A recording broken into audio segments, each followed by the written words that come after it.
Revision हो रहा। हमने क्या बताया, ब्रह्मांड में एक बहुत छोटा सा गोला था, ठीक है, काला काला था, इसका सफेद, यहाँ पर तो सफेद दिख रहा है लेकिन वो कैसा था, काला था। इसका घनत्व अत्यंत ही ज्यादा था, अत्यंत ही ज्यादा का अनुमान इस तरीके से लगा सकते हो, इनफिनाइट था, अनंत था।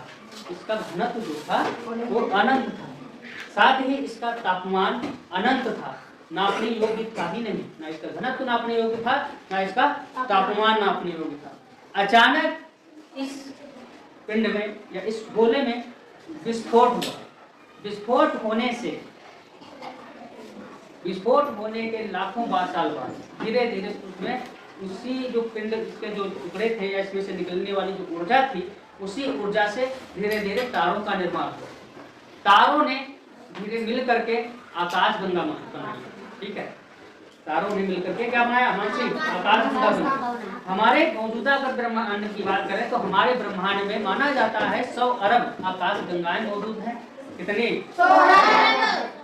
हर एक आकाश गंगा में 100 अरब तारे हैं, हर आकाश गंगा में 100 अरब तारे हैं। और इतनी आकाश गंगाओं की बात करें, कितनी आकाश गंगाएं हैं हमारे ब्रह्मांड में, ठीक है। आकाश गंगाएं जो होती हैं, आकाश गंगा का हमने बताया था आकार जो होता है वो सर्पिलाकार होता है।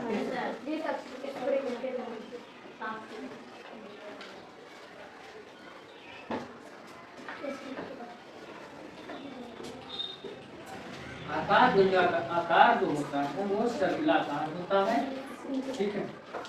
अब ध्यान दो, ये मान लो एक आकाश गंगा, दूसरे की आकाश गंगा की क्यों बात करें, ये हमारी आकाश गंगा, इसका हमारी आकाश गंगा का क्या नाम है, ये क्या है, कोई भी जो आकाश गंगा होती है, कोई भी आकाश गंगा जो होती है, उस आकाश गंगा में तारे बनते रहते हैं और खत्म भी होते रहते हैं। तारे बनते हैं, खत्म होते हैं, और बनते हैं और खत्म होते हैं। ये प्रक्रिया इनके इस आकाश गंगा में चला जाती है। नए तारे जो बनते हैं, नए तारों के बनने का जो प्रक्रिया होती है वो होती है यहाँ, जो आकाश गंगा होती है आकाश गंगा के छोर पर।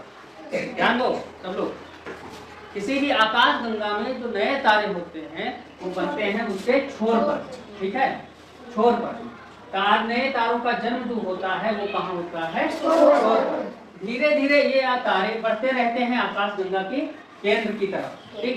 और इस आकाश गंगा के केंद्र में मौजूद होता है एक और गोला जिसको कहते हैं ब्लैक होल, ठीक है।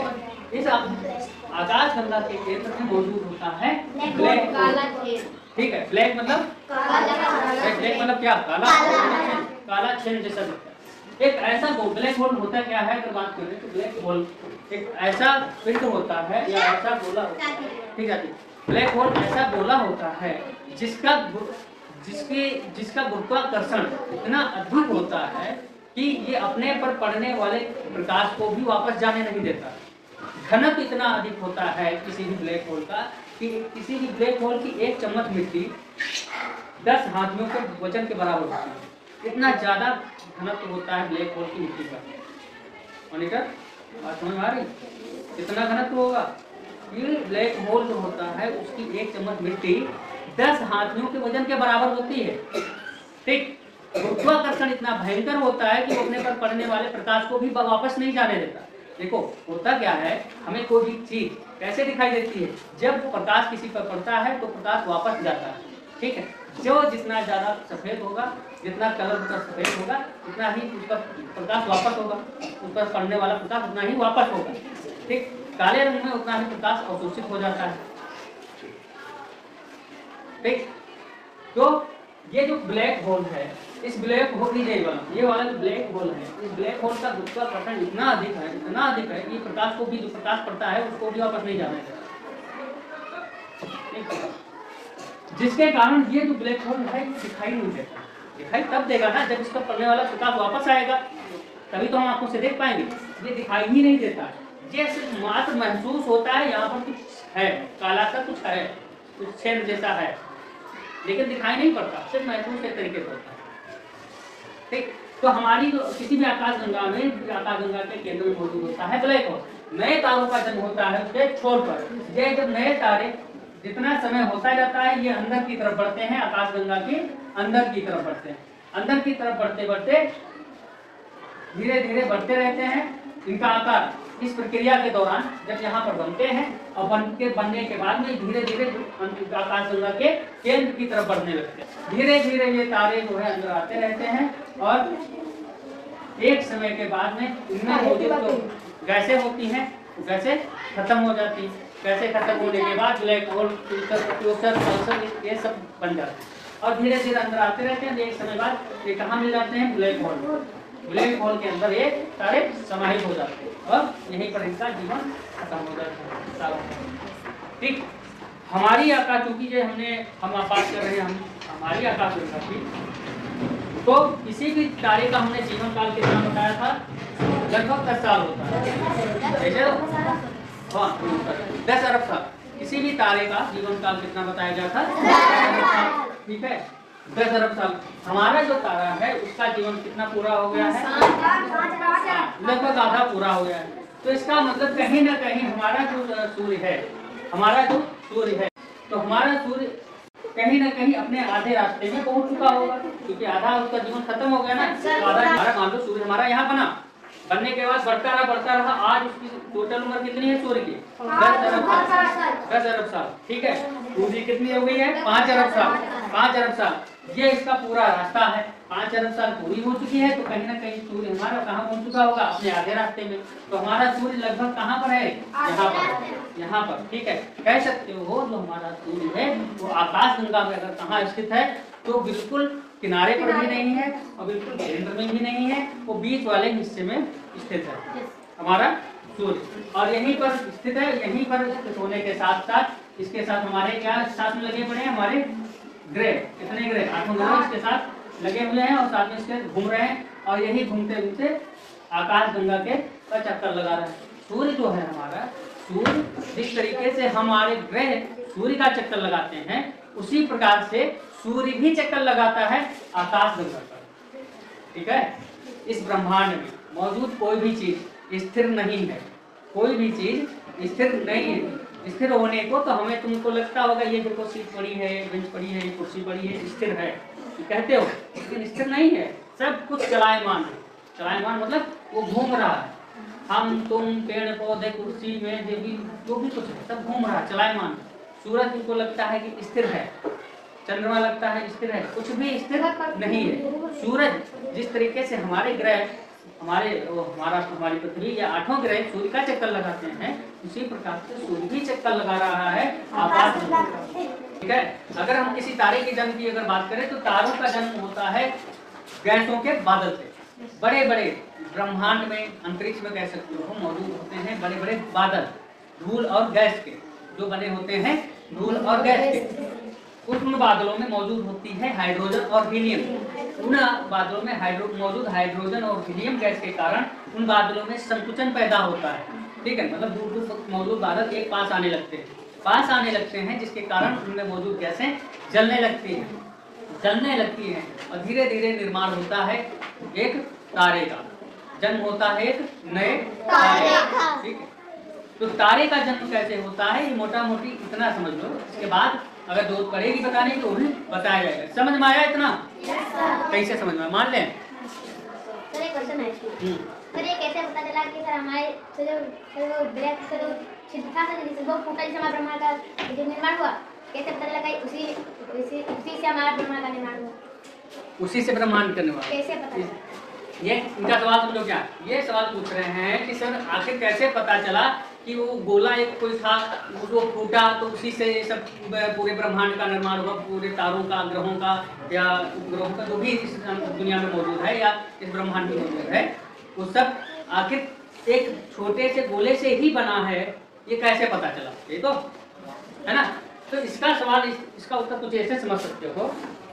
सन 1920 अमेरिका में एक वैज्ञानिक थे एडविन पॉल हब्बल।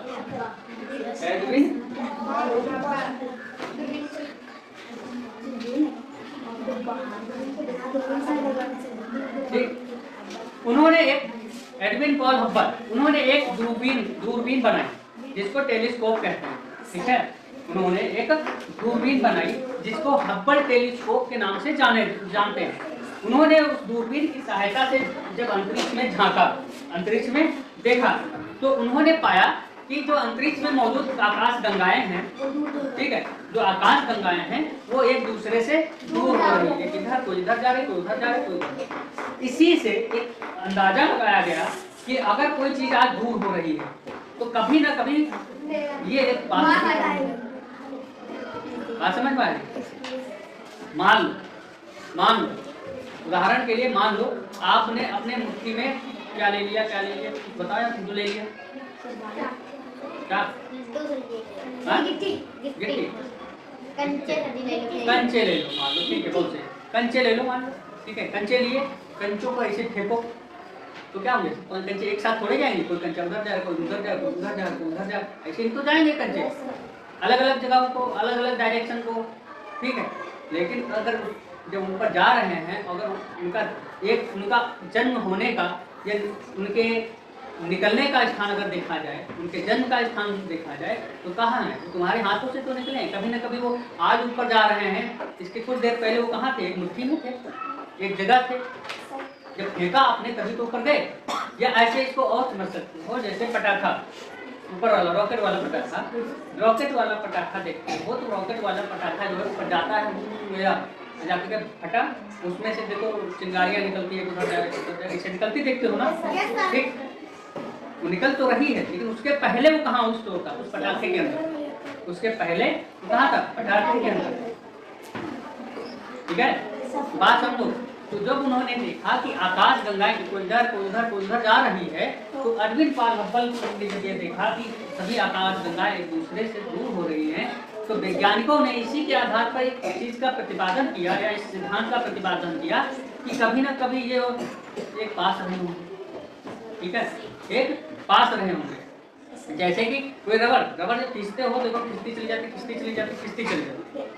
ठीक, एक समय के बाद में जब उसमें खींचने की ऊर्जा खत्म कर दोगे, मतलब उधर से छोड़ दोगे, खींचने की ऊर्जा उसमें खत्म कर दो, जो तुम खींच रहे हो, तो क्या होगा? वापस आ जाएगा वही जगह पर जहाँ पर थी।